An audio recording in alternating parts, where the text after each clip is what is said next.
வார்த்தையை தியானிக்கும்படி உம்மை ஆராதிக்கும்படி பாராட்டின தயவுக்காக உமக்கு ஸ்தோத்திரம். மகிமையுள்ள கரத்தில் தாழ்த்துகிறோம். நீர் மாத்திரம் மகிமைப்படுவீராக.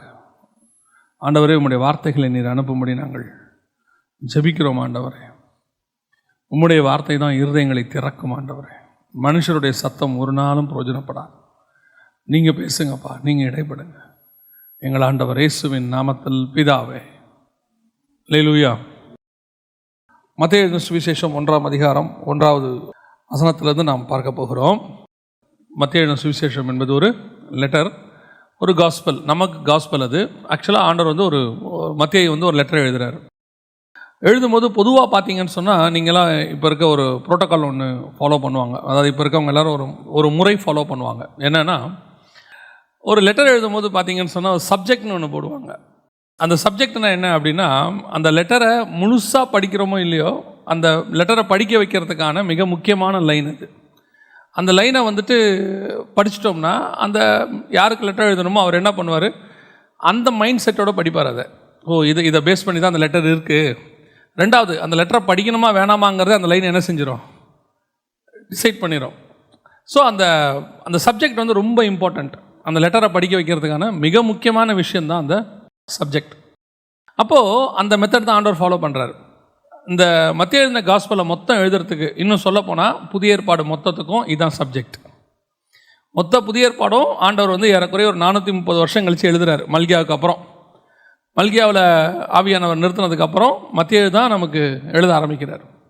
அப்படி புஸ்தகம் ஒன்று வரும்போது நம்ம கையில் கொடுக்கும்போது இந்த டோட்டல் புக்குக்கும் ஒரு சப்ஜெக்ட் எழுதுகிறார். என்ன எழுதுகிறாரு, ஆபிரகாமின் குமாரனான தாவீதின் குமாரனாகிய இயேசு கிறிஸ்துவின் வம்ச வரலாறு அப்படின்னு ஒரு சப்ஜெக்டை போட்டுட்டு, அதுக்கு பிறகு இந்த புதிய ஏற்பாடை நமக்கு கொடுக்குறாங்க.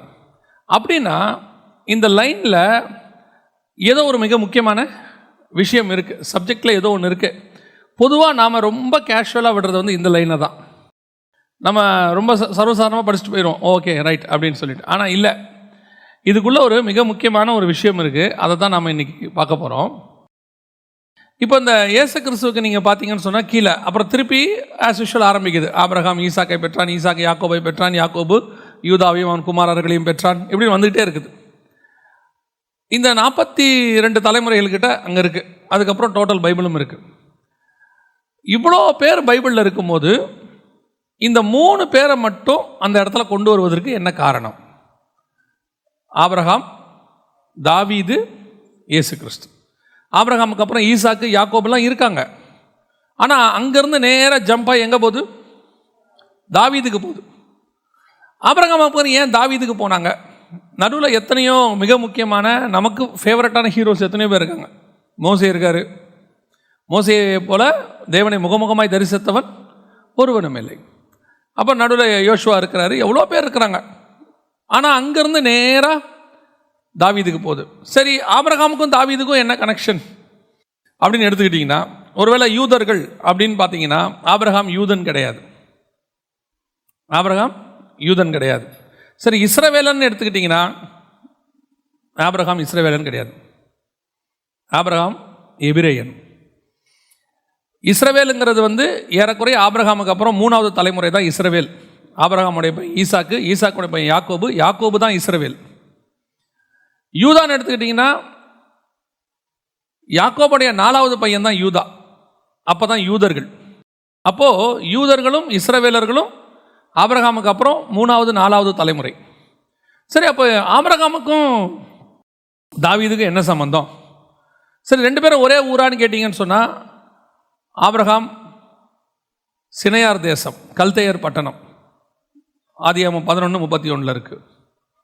தாவீது பிறந்து வளர்ந்தது எல்லாமே கானான் தேசம்.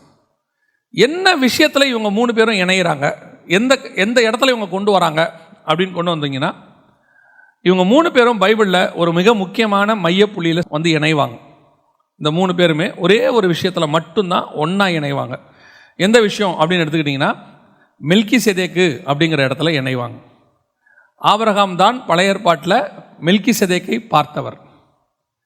14ஆம் அதிகாரம் ஆதியாகமத்தின் புஸ்தகத்தில் அவர் மெல்கிசேதேக்கை சந்திக்கிறார். அதற்கு பிறகு மெல்கிசேதேக்கை டோட்டல் பைபிள்லையும் பேசுகிற ஒரே ஒரு ஆள் யார் அப்படின்னு கேட்டிங்கன்னா, தாவீது மட்டும். 110ஆம் சங்கீதத்தில் நீர் மெல்கிசேதேக்கின் முறைமையின்படி நித்திய ஆசாரியராக இருக்கிறீர் அப்படின்னு. அதற்கு பிறகு மெல்கிசேதேக்கை குறித்து பேசக்கூடிய ஒரே ஒரு ஆள் யாருன்னா இயேசு கிறிஸ்து மட்டும். எபிரேயருக்கு எழுதின நிருபம் 7ஆம் அதிகாரத்தில் இவர் மெல்கிசேதேக்கின் முறைமையின்படி ஆசாரியராக இருக்கிறார் அப்படின்னு வருது. ஸோ மற்றபடி இவங்க 3 பேருமே ஒரே புள்ளியில் வேறு எதுலேயுமே இணைய மாட்டாங்க. எல்லாருமே இணைவாங்க. அதுக்கப்புறம் நீங்கள் வேறு எதை எடுத்தாலும் ஈசாக்கும் வருவார், யாக்கோபும் வருவார், யோசுவா வருவார், மோசே வருவார், எதில் வேணாலும் வருவாங்க. இவங்க 3 பேரும் ஒரு புள்ளியில் இணைவாங்க அப்படின்னு கேட்டிங்கன்னா ஒரு டாட் எங்கே கொண்டு வருவீங்க அப்படின்னா மெல்கிசேதேக்குங்கிற முறையில் மட்டும்தான் இணைவாங்க. ஸோ இந்த 3 பேரும் மெல்கிசேதேக்குன்னா உங்களுக்கு நல்லாவே தெரியும்னு நினைக்கிறேன். மெல்கிசேதேக்கு என்பது ஒரு ஆசாரிய முறைமை. நான் சொல்கிறது புரியுதா? மெல்கிசேதேக்கு என்பது ஒரு ஆசாரிய முறைமை. இந்த மெல்கிசேதேக்கின் ஆசாரிய முறைமை பற்றி நான் உங்களுக்கு பின்னாடி சொல்லிக்கிட்டே வரேன். ஸோ இந்த மெல்கிசேதேக்கு அப்படிங்கிறதான ஒரு சிஸ்டமில் தான் வந்து இணைகிறாங்க. மெல்கிசேதேக்குங்கிறதான சிஸ்டம் என்ன, அது எதை பற்றி சொல்லுது அப்படின்னு சொன்னோம்னா, நீங்கள் அந்த அதிகாரத்தை நோட் பண்ணி வச்சுக்கோங்க. நீங்கள் வாழ்நாளெல்லாம் தியானிக்க வேண்டிய அதிகாரம் அது. உங்கள் லைஃப் லாங் எவ்வளோ பைபிள் படித்தாலும் கண்டிப்பாக தியானிக்க வேண்டிய ஒரு அதிகாரம் வந்து 7ஆம் அதிகாரம் எபிரேயருக்கு எழுதின நிருபம். 7ஆம் அதிகாரத்தை நீங்கள் மறக்காமல் என்ன செய்யணும், கண்டிப்பாக தியானிக்கணும். அதிலும் குறிப்பாக இன்றைக்கி நாம் பார்க்க போகிறது வந்து 1, 2, 3 வசனங்களில் குறிப்பாக 2வது வசனம். இவனுக்கு ஆபிரகாம் எல்லாவற்றிலும் தசமபாகம் கொடுத்தான்.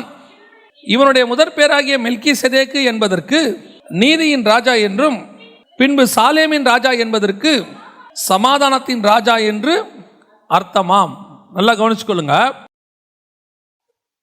பைபிளை பொறுத்த வரைக்கும் பழைய ஏற்பாட்டில் ஆசாரியத்துவம் என்பது ஆரோனின் முறைமை ஒரு ஆசாரியத்துவம் இருக்குது. அது பின்னாடி இந்த 7ஆம் அதிகாரத்திலே வருகிறது. நீங்கள் அப்புறமா 7ஆம் அதிகாரத்தை தியானிச்சுக்கோங்க. இந்த ஆசாரியத்துவமும் ராஜ்யபாரமும் தனித்தனியாக தான் இருக்கும். ஆசாரியத்துவமும் ராஜ்யபாரமும் ஒன்றாக இணைய கூடாது. பழைய ஏற்பாட்டில் இணைஞ்சா கர்த்தர் அடிப்பார். உங்களுக்கு தெரியும் நான் நினைக்கிறேன். ஒரு ராஜா போய் ஆசாரியத்துவத்தில் அவன் ஆசாரிப்பு கூடாரத்துக்குள்ளே போகிறான். அவனோட நெத்தியில் என்ன வந்துடுது, குஷ்டம் வந்துடுது. இது மட்டும்தான் நமக்கு தெரியும். இன்னொரு ராஜாவும் அடி வாங்குவான். யார் தெரியுமா? இன்னொரு ராஜா பலி செலுத்துவான், சவுல். அவன் பலி செலுத்தின உடனே அவனுடைய ராஜ்யபாரம் அன்னையோடு அவனை விட்டு போச்சுன்னு வசனம் சொல்லும். இன்றோடு கூட கர்த்தர் உன் ராஜ்யபாரத்தை எடுத்து விட்டார் அப்படின்னு. அப்போது ஆசாரியத்துவமும் ராஜ்யபாரமும் தனித்தனியாகத்தான் இருக்கணும். இது கர்த்தருடைய திட்டம். ஆசாரியன் வேறு, ராஜா வேறு. ஆனால் உலகத்தை உண்டாக்கும் போது தேவனுடைய திட்டம் அது அல்ல. உலகத்தை உண்டாக்கும் போது தேவனுடைய திட்டம் மெல்கிசேதேக்கின் முறைமை தான். ராஜாவும் ஆசாரியருமாய் தான் இருக்கிறபடி கர்த்தர் உண்டாக்கினார். ஏன்னா அதுதான் பரலோகத்தினுடைய திட்டம். பரலோகத்தில் இருக்கிற தேவன் எப்படி இருக்கிறார் அப்படின்னு நீங்கள் பார்த்தோம்னா, உங்களுக்கு ஒரு உதாரணத்துக்கு சொல்கிறேன். வெளிப்படுத்தின விசேஷம் 22ஆம் அதிகாரம் 1, 2 வசனங்களை வாசிங்க பார்ப்போம். தேவனும் ஆட்டுக்குட்டியானவரும் இருக்கிற சிங்காசனத்திலிருந்து. அப்போ சிங்காசனத்தில் இருக்கிற தேவன் எப்படி இருக்கிறாரு? ஆட்டுக்குட்டியா இருக்கிறாரு. ஆட்டுக்குட்டி எதுக்கு அடையாளம்? பலிக்கு அடையாளம். இதோ உலகத்தின் பாவத்தை சுமந்து தீர்க்கிற தேவ ஆட்டுக்குட்டி. ஆட்டுக்குட்டிங்கிறதே பலிக்காக வந்தது தான். பலிக்கு தான் ஆண்டவர் நிர்ணயிச்சார். அப்போ சிங்காசனத்தில் உட்கார்ந்துருக்கிறவர் எப்படி இருக்கிறாரு? தேவனும் ஆட்டுக்குட்டியும் ஆனவர். அப்போ ஆசாரியத்துவமும் ராஜ்யபாரமும் கலந்தது தான் பரலோகத்தினுடைய ராஜ்யபாரம். இன்னும் சொல்ல போனால் கர்த்தரை ஆராதிக்கிறவர்கள் எங்கே இருக்கிறாங்க? பரலோகத்தில் இருக்கிறாங்க. இருக்கிறாங்களா இல்லையா? கேருபீன்கள் செராபீன்கள் என்ன செய்கிறாங்க? அவரை இரவும் பகலும் ஆராதிக்கிறார்கள். ஸோ இப்போ தேவனும் எப்படிப்பட்டவராக இருக்கிறார்? ஆசாரியத்துவமும் ராஜ்யபாரமும் உடையவராக இருக்கிறார். இது ஒரு கான்செப்ட் தான் வச்சுக்கிறோம். மெல்கிசேதேக்குக்கு நிறைய விஷயம் இருக்குது. நம்ம எடுக்கிறது இன்றைக்கி அதை பற்றி தான். ஸோ இப்போ ஆதாமை படைக்கும் போது தேவ சாயலாகவும் தேவ ரூபத்தின்படியையும் படைத்தார். இப்போ ஆதாமுக்கு கொடுக்கப்படுகிற பொறுப்பு என்ன அப்படின்னு கேட்டிங்கன்னா, நீங்கள் பூமியை கீழ்ப்படுத்தி அதை ஆண்டு கொள்ளுங்கள். 1:28 ஆதியாகமத்தின் புஸ்தகம். ஆண்டு கொள்ளுங்கள். சரியா, இந்த வேலை முடிஞ்சிருச்சு. ஆதாமுக்கு ஆண்டு கொள்ளுங்கள்னு சொல்லிட்டு ஆதாமுக்கு கர்த்தர் கொடுக்குற அடுத்த முக்கியமான வேலை என்ன அப்படின்னு சொல்லி நீங்கள் பார்த்தீங்கன்னு சொன்னால், ஆதியாகமத்தின் புஸ்தகம் 2ஆம் அதிகாரத்தில் அவனை பார்த்து கர்த்தர் சொல்கிறதான மிக முக்கியமான ஒரு விஷயம். 15வது வசனம், தேவனாகிய கர்த்தர் அழைத்து கொண்டு வந்து அதை பண்படுத்தவும் காக்கவும் வைத்தார். அங்கேயும் என்ன இருக்கு? ஆளுகையும் தோட்டத்தை பாதுகாக்கிற பொறுப்பும் ரெண்டும் அவங்க கையில் இருக்கு. வெறும் பூமியை ஆளுகை செய்வது மட்டும் ஆதாமுடைய வேலை அல்ல, தோட்டத்தை பாதுகாக்கிறதும் அவனுடைய வேலை. தோட்டத்துக்குள்ள யார் இருக்கா? ஒரு டைப் ஆஃப் மிருகங்கள் உள்ள இருக்கு, நாட்டு மிருகங்கள் இருக்கு. தோட்டத்துக்குள்ள ஏவாள் இருக்கிறாங்க, சபை இருக்கு. அந்த சபையை பாதுகாக்க வேண்டிய பொறுப்பும் யாருக்கு இருக்கு? ஆதாமுக்கு இருக்கு. அப்போ பூமியை ஆளுகிற பொறுப்பும் இருக்கு, சபையை காவல் காக்கிற பொறுப்பும் இருக்கு. ரெண்டும் சேர்றதுக்கு பேர் தான் மெல்கிசேதேக்கின் முறைமை. இப்போ புரியுதா? ஆசாரியத்துவமும் ராஜ்யபாரமும். இதில் அவர் ஒரு பொறுப்பை தப்பா விட்டுட்டார். எந்த பொறுப்பை விட்டுட்டாரு? தோட்டத்தை காவல் காக்கிற பொறுப்பை தப்பா விட்டுட்டார்.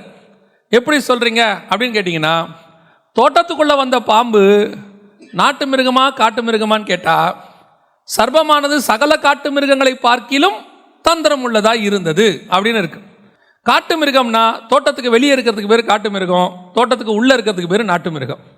அப்போ தோட்டத்தை காவல் காக்க கர்த்தர் வைக்கும் போது வெளியே இருக்கக்கூடியதான அந்த பாம்பானது உள்ளே வருக விட்டுட்டார், ஒழுங்கா காவல் காக்கல.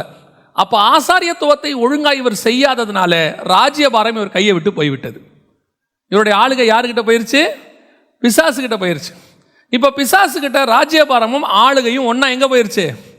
பிசாசு போயிருச்சு. அதனால தான் பிசாசு தேவன் உண்டாக்கின மனுஷனை வைத்து தன்னை ஆராதிக்க வச்சிருக்கிறான்.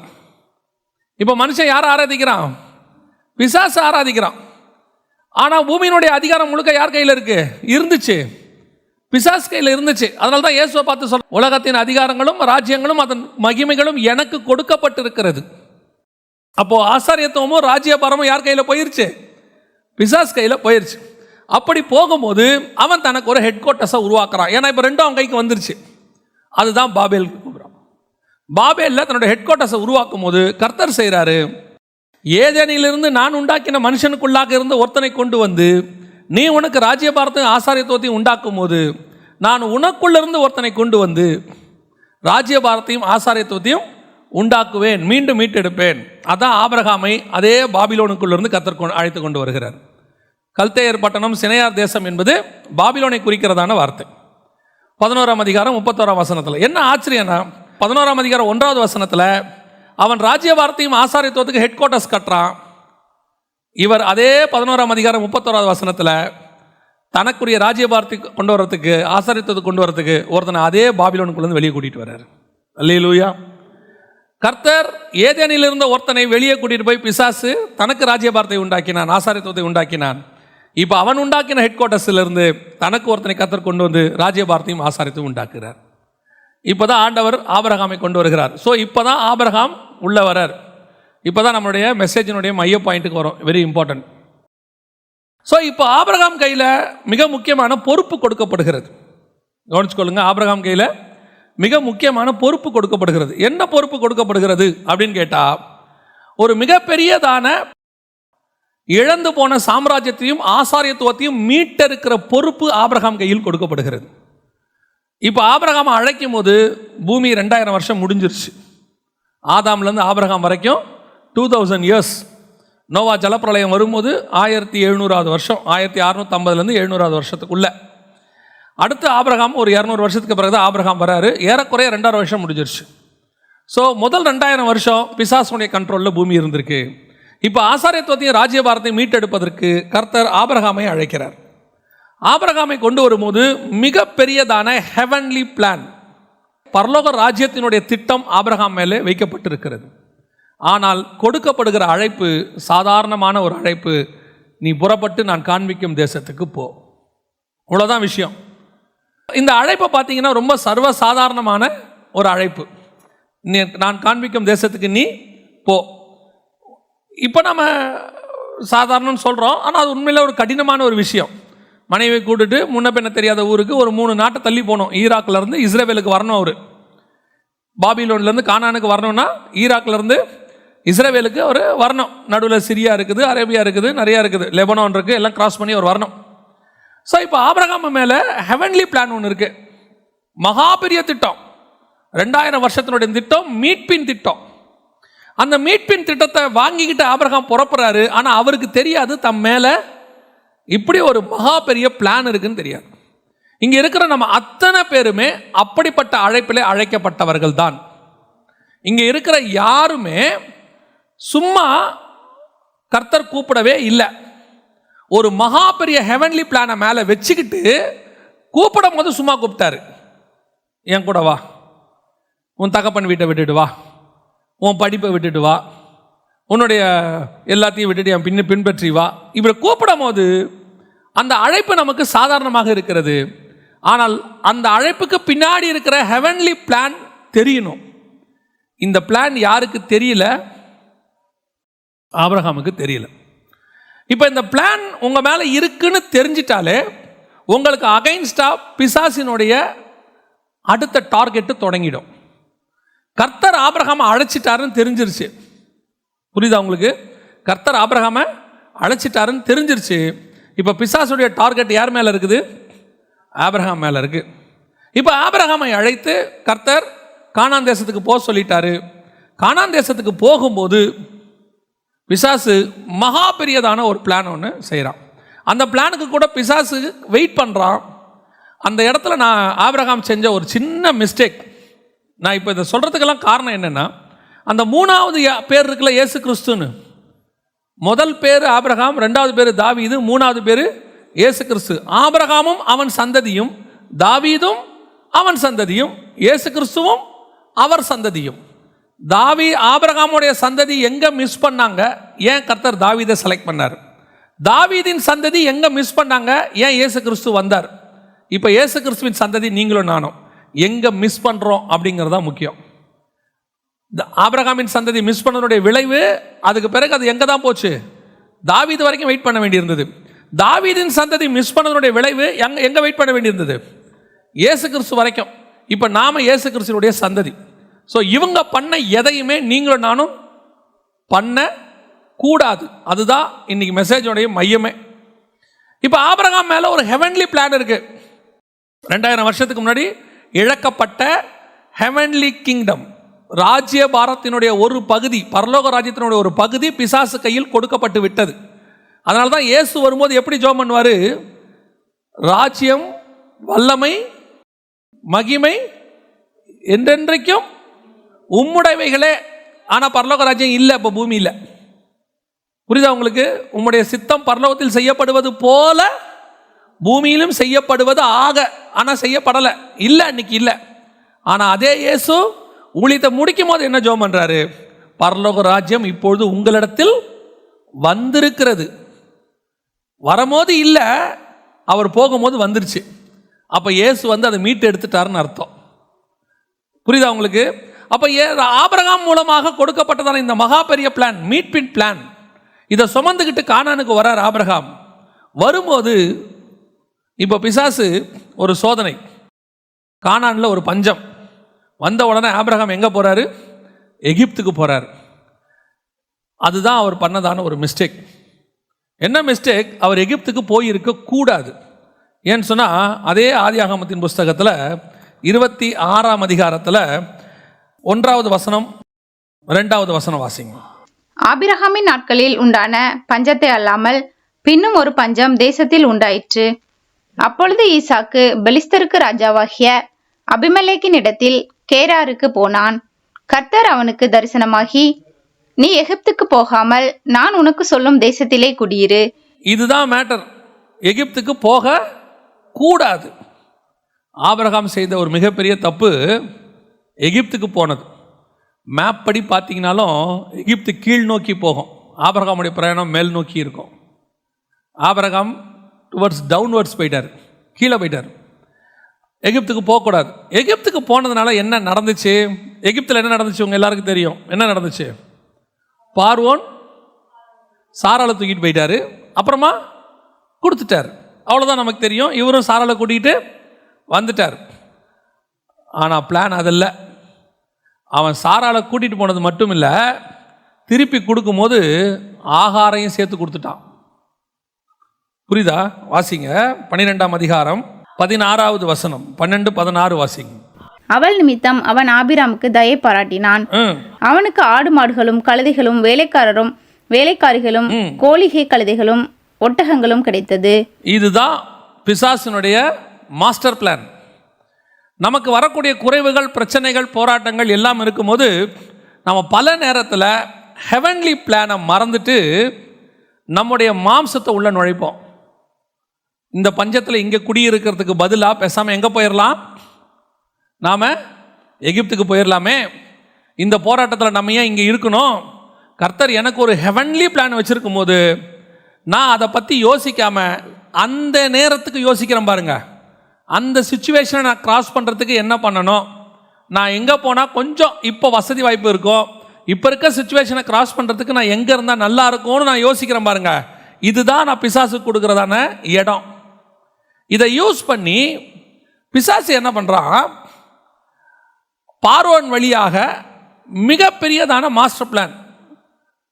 அந்த தேசத்தில் தானே அவன் நல்ல விதைகளை விதைக்கும் போது, ஊழியக்காரர்கள் உறங்கும் போது பிசாசு என்ன பண்ணானா, களைகளை கொண்டு வந்து விதைத்து விட்டு போனான்.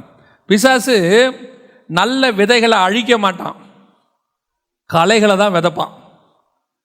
எஜமானர்கள் தூங்கும்போது என்ன செய்ய மாட்டான், நல்ல விதைகளை விதைச்சு நாசம் பண்ண மாட்டான். ஏன்னா அந்த பர்மிஷன் யாருக்கு கிடையாது, பிசாசு கிடையாது. ஆனால் அவனால் ஒன்று செய்ய முடியும், உங்கள் பிளானுக்கு நடுவில் அவனுடைய பிளானை நுழைக்க முடியும். உங்கள் ஆவியினுடைய பிளானுக்கு நேராக மாம்சத்தின் பிளானை நுழைக்க முடியும். பல நேரங்களில் இதுதான் நாம் எடுக்கிறதான மிக முக்கியமான பிசாசுக்கு கொடுக்குற வாய்ப்பு. எத்தனையோ சிச்சுவேஷன்ஸில் நாம் என்ன பண்ணுறோம், அது போராட்டமாக பிரச்சனையாக கூட கிடையாது. ஏதோ ஒரு சிச்சுவேஷன், நம்ம ஏன் இந்த இடத்துல ஒரு ஆல்டர்னேட்டிவ் யோசிக்கக்கூடாது, ஏன் இப்படி பண்ணக்கூடாது, ஏன் நான் ஆபிரகாம் கர்த்தருடைய அழைப்பை பெற்றவன், இதுதான் பெரிய பிரச்சனையே. நிறைய ஊழியக்காரர்களுடைய வீழ்ச்சி எங்கே இருக்குது அப்படின்னா, நான் எப்பவும் சொல்லுவேன், பிசாசு ரெண்டாவது சோதனை செய்யும் போது என்ன பண்ணானா, இயேசு கிறிஸ்துவை எங்கே கொண்டு போய் நிற்க வச்சான், தேவாலயத்தின் உப்பரிக்கையின் மேலே. உப்பரிக்கை மேலே வச்சுட்டு அவன் சொன்ன வார்த்தை என்ன, தாழ குதியும் உங்களை தாங்கிறதுக்கு யார் இருக்கா, தூதர்கள் இருக்கிறாங்க. why don't you take risk, ஏன் நீங்கள் எடுக்கக்கூடாது, மினிஸ்ட்ரியில் நீங்கள் இதை பண்ணக்கூடாது, உங்களுக்கு எவ்வளவு சப்போர்ட் இருக்கு, நீங்கள் சொன்னால் கேட்கறதுக்கு எவ்வளோ பேர் இருக்காங்க. நான் அப்போ தான் என் மாம்சத்துக்குள்ளே நூதனமான உபதேசங்கள் கலக்கும். நம்ம சொல்கிறதெல்லாம் கேட்கறதுக்கு ஒரு ஆள் இருக்குன்னும் போது நான் இஷ்டத்துக்கு என்ன செய்வேன், முடிவெடுக்க தொடங்குவேன். எப்பவுமே செஞ்சுக்கோங்க, காசு இல்லாத போது நீங்கள் தேவ சித்தத்தை தான் செய்வீர்கள். ஏன் தெரியுமா, வேற எதையும் செய்யறதுக்கு உங்களுக்கு வழி இல்லை. காசே இல்லைன்னா நீங்கள் என்ன தான் பண்ண போகிறீங்க, தேவ சித்தம் தான் செய்ய போகிறீங்க. ஏன்னா ஒரு வழியே கிடையாது, ஆண்டவர் கொடுக்குற வரைக்கும் உட்காந்துருக்க போகிறீங்க. காசு நிறைய வரும்போது தான் ரிஸ்க் இருக்குது, நிறைய வரும்போது தான் ரிஸ்க்கு. இதை ஏன் செஞ்சு பார்க்கக்கூடாது, அதை ஏன் பண்ணி பார்க்கக்கூடாது, நம்ம ஏன் ஒவ்வொரு டிஸ்ட்ரிக்ட்லேயும் ஒரு கோபுரம் கட்டக்கூடாது, நம்ம ஏன் ஒரு 50,000 பேர் உட்கார்ற மாதிரி ஆடிட்டோரியம் கட்டக்கூடாது, இப்படின்னு நமக்கு தோணும். ஏன் தோணும் அப்படின்னா, காசு இருக்கு. காசு சும்மா இருந்துச்சுன்னா இன்கம் டேக்ஸில் கேள்வி கேட்பாங்களேன்ட்டு நம்ம ஏதாவது என்ன செய்வோம், செஞ்சிக்கிட்டே இருப்போம், இடித்து இடித்து கட்டிகிட்டே இருப்போம். நீங்கள் பார்த்துருக்கீங்களா, மிகப்பெரிய பணக்காரர்கள் ஏதாவது ஒரு ப்ராஜெக்ட் பண்ணிகிட்டே இருப்பான். பண்ணணும், பண்ணாவிட்டால் அவனுக்கு என்ன வரும், அந்த பணத்துக்கான கணக்கு, இன்கம் டேக்ஸு, நிறைய பிரச்சனை வரும். அதனால் அவன் என்ன பண்ணுவான்னா, ஏதாவது ஒரு வேலை பண்ணிகிட்டே இருப்பான். நீங்களும் நான் அப்படி பண்ண முடியாது. நான் செங்கலை எடுத்து வச்சாலும் கர்த்தர் சொன்னால் தான் எடுத்து வைக்கணும். கர்த்தர் சொல்லாவிட்டால் செங்கலை எடுத்து வைக்கக்கூடாது. ஏன்னா உங்கள் மேலே என் மேலே என்ன இருக்குது, ஹெவன்லி பிளான் இருக்குது. என் பிதாவின் சித்தத்தை செய்வதே என் போஜனமாக இருக்குது. அப்படின்னா என்ன அர்த்தம், நான் 3 வேளை சாப்பிட்றது கூட அவர் சொன்னால் தான் சாப்பிடுவேன். அப்போ என் வாழ்க்கையில் நான் செய்கிற எல்லாத்துக்கும் பின்னாடி என்ன இருக்குது, காட்ஸ் வில்லுன்னு ஒன்று இருக்குது. காட்ஸ் வில் இல்லாமல் என் சூழ்நிலைகளை வைத்து நான் முடிவெடுக்க கூடாது. இதுதான் ஆபிரகாம் பண்ண மிஸ்டேக். இப்போ அவன் என்ன பண்ணான், களைகளை கொண்டு வந்து விதைச்சான். இப்போது மனைவியை எடுத்துக்கிட்டு எல்லாத்தையும் கொடுத்தான். இப்போது பார்வோனுக்கு அறிவு வந்துருச்சு, கர்த்தர் உள்ள புந்து அவனை மாற்றிட்டார். இப்போ பார்வோன் என்ன பண்ணிட்டான், திருப்பி சாரால கொடுத்துட்டான். அப்போது ஆபிரகாம் என்ன பண்ணணும், ஆகாரம் வாங்கிக்கிட்டு பார்வோன் கொடுத்ததை திருப்பி கொடுத்துடணும். இப்போ கர்த்தர் அதை மாற்றிட்டார், ஒய்ஃபாம் அமுச்சு விட்டான். இப்போ இவர் என்ன பண்ணணும், திருப்பி எல்லாத்தையும் கொடுத்துருக்கணும். வசனம் சொல்லுது, 20ஆம் வசனம் வாசிங்க. பார்வோன் அவனை குறித்து தன் மனுஷருக்கு கட்டளை கொடுத்தான். அவர்கள் அவனையும் அவன் மனைவியையும் அவனுக்கு உண்டான எல்லாவற்றையும் அனுப்பிவிட்டார்கள். இங்கே தான் மிஸ்டேக் வந்துச்சு பாருங்க. இப்போ யார் வந்துட்டா கூட? ஆகார் உள்ள வந்துட்டாங்க. இப்போவே தெரிஞ்சிருச்சு பிசாசுக்கு, நம்மால் ஒருத்தன் எதிரி கேம்புக்குள்ளே போயிட்டான். அழைப்பு பெற்ற ஆபிரகாமுடைய கேம்புக்குள்ளே யார் இருக்கா? அப்போ எதிரியோடைய ஒரு ஆள் உள்ளே இருக்கு. அங்கே வச்சு கொஞ்சம் கொஞ்சமாக ஆகாரம் மூவ் பண்ணுறான் பாருங்க. அப்படியே மூவ் பண்ணி எங்கே வரைக்கும் கொண்டாந்துட்டானா, சாரால் வாயால் இந்த அடிமை பெண்ணிடத்தில் சேருங்கிற வரைக்கும் அந்த அம்மாவை கொண்டாந்தான் பாருங்க. அப்போ அது வரைக்கும் அந்த அம்மா எப்படிப்பட்ட அம்மா? அது வரைக்கும் அந்த அம்மா எப்படிப்பட்ட அம்மா? The best. ஆகாரை மாதிரி தி பெஸ்ட்டை நீங்கள் பார்க்கவே முடியாது. ஏன் பார்க்க முடியாது? தன் வாழ்க்கையை தைரியமாய் கொடுக்கக்கூடிய அளவுக்கு அந்த அம்மா இருக்கு இல்லையா? ராகேலுக்கும் லேயாளுக்கும் சண்டையே வாழ்க்கை பிரச்சனை தானே. ஆனால் அதையும் தாண்டி சாரால் நம்புற அளவுக்கு யார் இருக்கா? ஆகார் இருக்காங்க. அப்படின்னா ஆகாரோடைய மூவ் எப்படிப்பட்ட மூவ்? இன்னைக்கு இருக்கிற உளவுத்துறைனா என்ன கண்டுபிடிச்சிடறான், யார் உளவில் இருக்காங்க யார் இருக்காங்கன்ட்டு. ஆகாரங்கிறதான பிசாசினுடைய உளவுத்துறையை யாரால கண்டுபிடிக்க முடியல? சாரால கண்டே பிடிக்க முடியாது, உங்களாலையும் முடியாது. பல நேரங்களில் பிசாசு அழகாக கொண்டு வந்து ஒரு சின்ன கலையை உங்கள் பக்கத்தில் விதைச்சிட்டு போயிட்டே இருப்பான். அந்த கலை வளரும். கோதுமை மணியை பார்க்கிலும் நன்றாய் வளரும், கோதுமை மணியை பார்க்கிலும் மேன்மையாய் வளரும். நீங்கள் கோதுமை மணியை விட கலையை நேசிக்கிற அளவுக்கு வளரும். அதான் ஆகாருடைய ஸ்பெஷாலிட்டி. வந்து அந்த அம்மா குழந்தைய வாங்கின பிறகுதான் அந்த அம்மாவுடைய சுயரூபமே தெரியுது. இதுக்கப்புறம் ஒன்றும் பிரச்சனை கிடையாது. ஏன் பிரச்சனை கிடையாது அப்படின்னு கேட்டிங்கன்னா, இப்போது 16ஆம் அதிகாரத்தில் ஆபிரகாமுக்கு குழந்தை உண்டாயிடுது, ஆகாருக்கு உண்டாயிடுது. ஆபிரகாமுடைய பையன் எங்கே வந்துட்டான்? ஆகாருக்குள்ளே வந்துட்டாங்க. ஆனால் விஷயம் என்ன தெரியுமா? அப்பமும் ரசமும் மெல்கிசேதேக்கு கொண்டு வர்றாரு. யார் கொண்டு வரா? மெல்கிசேதேக்கு கொண்டு வர்றாரு. கொண்டு வந்து யார் கையில் கொடுக்குறாரு? ஆபிரகாம் கையில் கொடுக்குறாரு. ஆபிரகாம் கையில் கொடுத்துட்டு, ஆபிரகாம் நீ எந்த முறைமைக்குள்ளே வர? இப்போ ஹெவன்லி பிளானுடைய ரெவலேஷன் இப்போ தான் யாருக்கு கிடைக்குது? ஆபிரகாமுக்கு கிடைக்குது. மெல்கிசேதேக்கே வராரு. வந்து அப்பத்தையும் ரசத்தையும் எடுத்து கொடுத்தான். இது யார் கொடுக்கறது? இயேசு கிறிஸ்து கொடுக்க வேண்டியதுக்கான நிழலாட்டத்தை அவன் செய்கிறான். இங்கே அவனுக்கு அந்த நியூ கவனன்ட்னு சொல்லக்கூடியதான புதிய உடன்படிக்கையை அந்த இடத்துல வெளிப்படுத்துகிறாங்க. யாருக்கு? ஆபிரகாமுக்கு. இந்த ரெவலேஷன் கிடைக்கும் போது இப்போ கொண்டாந்து சோதோம் ராஜா ஒன்று கொடுக்குறான். ஆபிரகாம் சொல்கிறான், உன்னதமான தேவனுடைய ஊழியக்காரன் கையில் நான் என்ன வாங்கியிருக்கிறேன்? அப்பத்தையும் ரசத்தையும் வாங்கியிருக்கிறேன். இந்த வாங்கின அடுத்த நிமிஷம் சோதோம் ராஜா வந்து கொடுக்குறான், உனக்கு என்ன பொருள் வேணுமோ எடுத்துக்கோ, எது வேணுமோ எடுத்துக்கோ. அடுத்த வார்த்தை ஆபிரகாம் சொன்னது, நீ என்னை ஐஸ்வர்யன் ஆக்கினேன் என்று சொல்லாதபடிக்கு உன் பாதரட்சையின் வாரை கூட தொடமாட்டேன். இப்போ கம்யூனியன் கையில் என் கையில் வந்துருச்சு. இனிமேட்டு கர்த்தர் எனக்கு கொடுக்கறத மட்டும்தான் தொடுவேன். சோதோமுதையோ அதனுடைய காரியங்கள் ஒன்றையும் நான் பூமிக்குரியதை என்ன செய்ய மாட்டேன், தொடமாட்டேன். ஏன்னா ஆபிரகாம் சொன்ன வார்த்தை, வானத்தையும் பூமியையும் உண்டாக்கின தேவன் என்னை ஐஸ்வர்யனாக்கி இருக்கிறார். அவரோட அர்த்தம் என்ன? கர்த்தர் எனக்கு ஒரு நியமிச்சிருக்கிறாரு, அதை மட்டும்தான் நான் ஆசீர்வாதமாக நினைப்பேன், அதை மட்டும்தான் சுதந்திரிப்பேன், அதை மட்டும்தான் தொடுவேன், அது மட்டும்தான் என்னது, இது எதுவுமே என்னதில்லை. இந்த சண்டை போட வந்தானே அவனுக்கு வேணால் எல்லாத்தையும் கொடுத்துக்க, எங்கிட்ட ஒன்றுத்தையும் எடுத்துகிட்டு வராத, நான் அப்பத்தையும் ரசத்தையும் கையில் வச்சவன். இதுதான் நியூ கவனன்ட்டில் கையில் வச்ச இருக்கிற ஒவ்வொருத்தரும் சொல்ல வேண்டிய வார்த்தை. உங்களை என்னையும் கர்த்தர் எதுக்குள்ளே கொண்டாந்துருக்கிறாரு? மெல்கிசேதேக்கின் முறைமைக்குள்ளே கொண்டாந்துருக்கிறார். மெல்கிசேதேக்கின் முறைமைக்குள்ளே கொண்டு வந்து நம்ம கையில் அப்பத்தையும் ரசத்தையும் ஆண்டவர் கொடுத்துட்டார்னா, அதற்கு பிறகு சோதோமின் ராஜா கொடுக்கறது வாங்கலாமா வாங்கக்கூடாதான்னா, ஆஸ் பர் லா வாங்கலாம். ஏன்னா ஆபிரகாம் தான் சண்டை போட்டிருக்கிறார், ஆபிரகாம் தான் சண்டை போட்டு ஜெயிச்சிருக்கிறார். அப்படின்னா என்ன அர்த்தம்? உலக பிரகாரமான லா படி அது எனக்கு வாங்கிறதுக்கு எந்த விதமான தப்பும் கிடையாது, அதுக்கு எனக்கு பர்மிஷன் இருக்கு. ஆனால் ஹெவன்லி லால வாழ்ற எனக்கு அது பர்மிஷனுக்குள்ள வராது. உலக லா நான் கீழ்ப்படியணும், ஆனால் அதுக்கு கீழ்ப்படியணுமா வேணாமாங்கிறத எனக்கு ஹெவன்லி லா சொல்லும். அதுக்கு மட்டும்தான் நான் கீழ்ப்படிய முடியும். உலகத்தில் கொடுக்குற எல்லாமே உண்டு இல்லை. அதை தான் பவுல் அழகாக சொல்வார், எல்லாவற்றையும் அனுபவிக்க எனக்கு அதிகாரம் உண்டு, எல்லாமும் எனக்கு தகுதியாகிறாது. எனக்கு அதிகாரம் இருக்கே அந்த டோட்டல் பூமி மேலே கை வைக்கிறதுக்கு. ஏன்? வானத்தையும் பூமியும் உண்டாக்கின தேவன் எனக்கு கொடுத்துருக்கிறார். ஆனால் எதை தொடணும், எதை தொடக்கூடாது, எதை சாப்பிடணும், எதை சாப்பிடக்கூடாது, எங்கே போகணும், எங்கே வரக்கூடாது, அத்தனையும் எனக்கு ஹெவன் பிளான் போட்டு வச்சிருக்கு. நான் ஹெவன்லி பிளான்குள்ளே வாழ்றவன். இங்கே போகணுமா வேணாமான்றதை எனக்கு ஹெவன் சொல்லும். இதை சாப்பிடலாமா வேணாமாங்கிறத ஹெவன் சொல்லும். இந்த இடத்துக்கு போய் அவங்களோட பேசலாமா வேணாமாங்கிறத எனக்கு ஹெவன் சொல்லும். ஏன்னா நீ என்ன பெரிய பரிசுத்தவனா?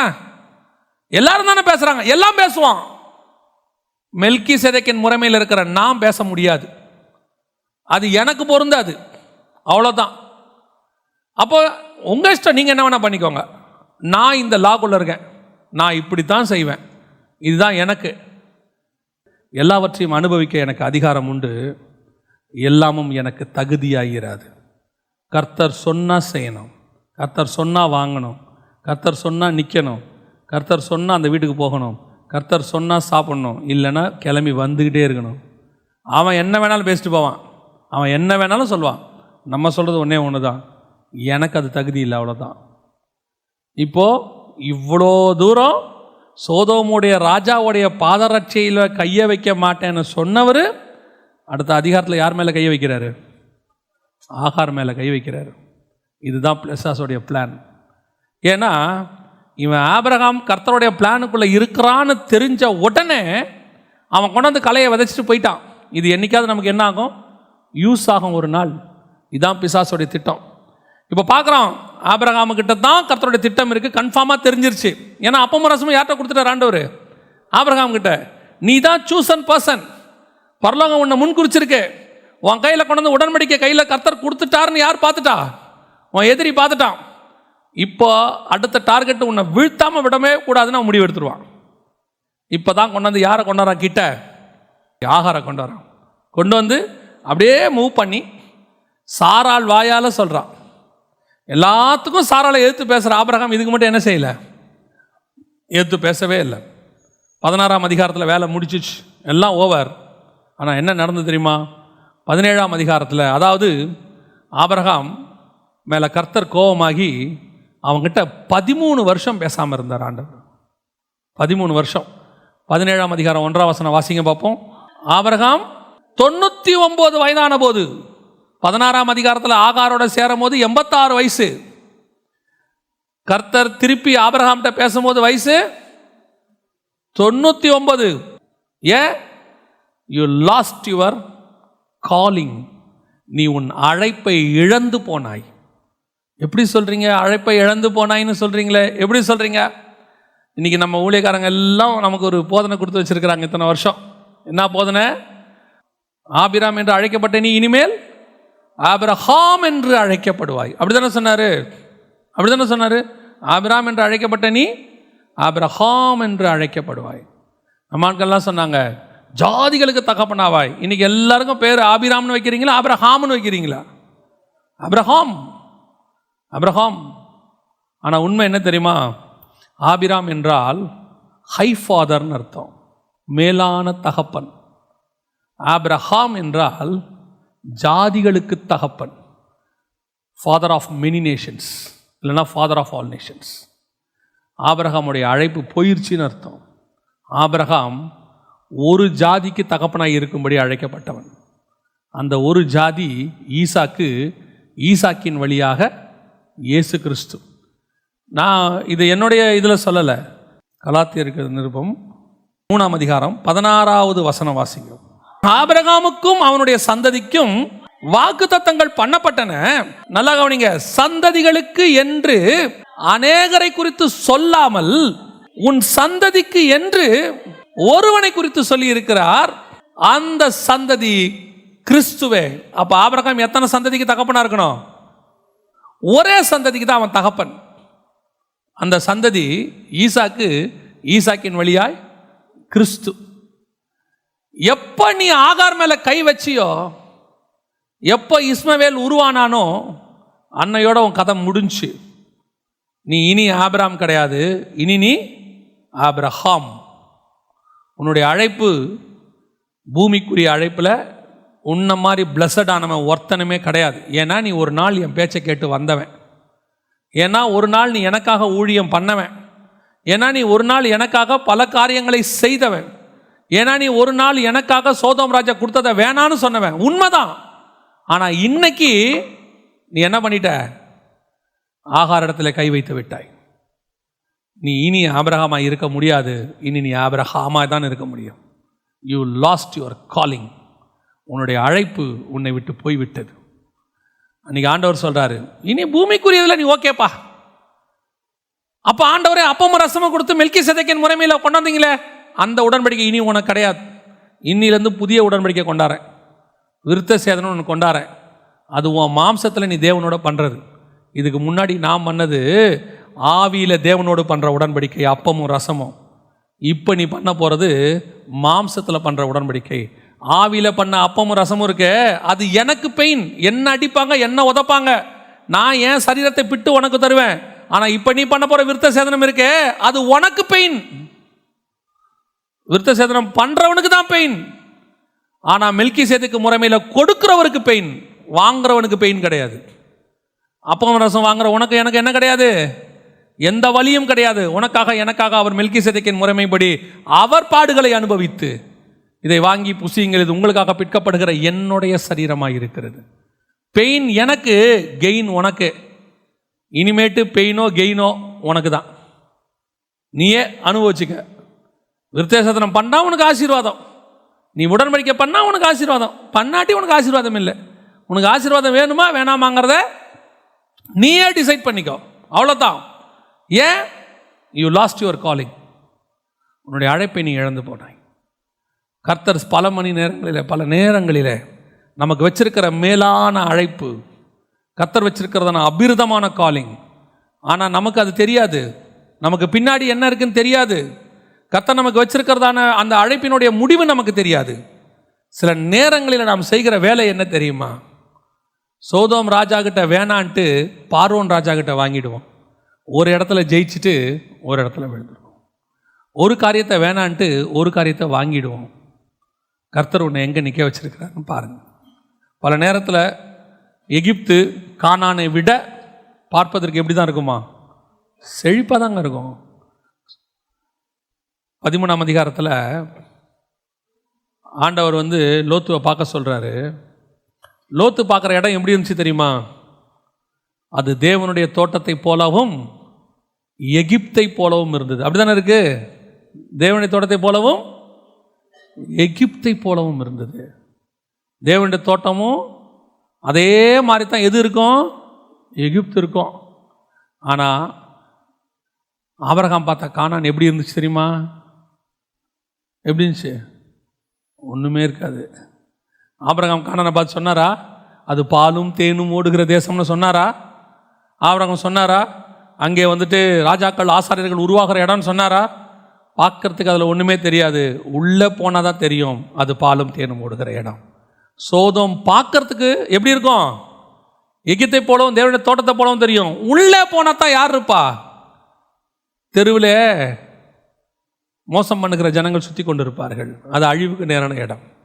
கர்த்தர் வச்சிருக்கிற காலிங் பார்க்கறதுக்கு கஷ்டமாக தான் இருக்கும், நடக்கிறதுக்கு கஷ்டமாக தான் இருக்கும்.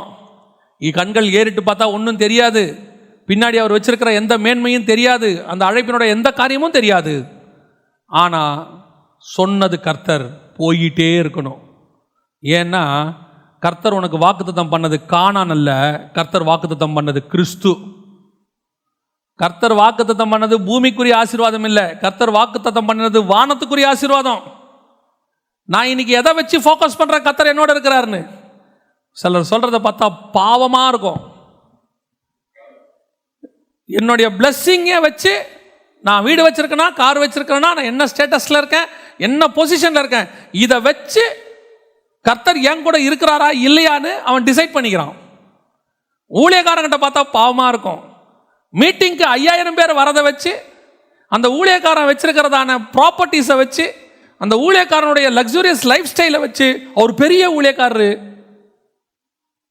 காட்டுக்குள்ள போய் மிஷினரிகள் சந்திச்சுக்கிட்டு இருக்கிறானே, அவன் சின்ன ஊழியக்காரனா? ஒரு 10 பேரை போய் பார்த்துட்டு டெய்லி பைத்தியக்காரன் மாதிரி நடந்து அவனை கூப்பிட்டு கேட்டு பாருங்க, அவன் பிஇ முடிச்சிருப்பான். அவனை கூப்பிட்டு கேட்டு பாருங்க, அவன் எம்ஏ எம்காம் முடிச்சிருப்பான். ஆனால் அவன் பாருங்க, தோளில் ஒரு பேக்கை போட்டு தண்ணி பாட்டில் எடுத்துக்கிட்டு அவன் பாட்டு நடந்து போயிட்டு இருப்பான் உள்ளுக்குள்ளே. அவன் ஆபிரகாம். அவன் பார்க்கறதுக்கு ஒன்றும் தெரியாது, அவன் கானானுக்குள்ளே பார்த்துக்கிட்டு இருக்கிறான். இன்னைக்கு நம்மளையும் கர்த்தர் அப்படிப்பட்டதான மகா மேன்மையான அழைப்புக்கு தான் கர்த்தர் அழைச்சிருக்கிறார்.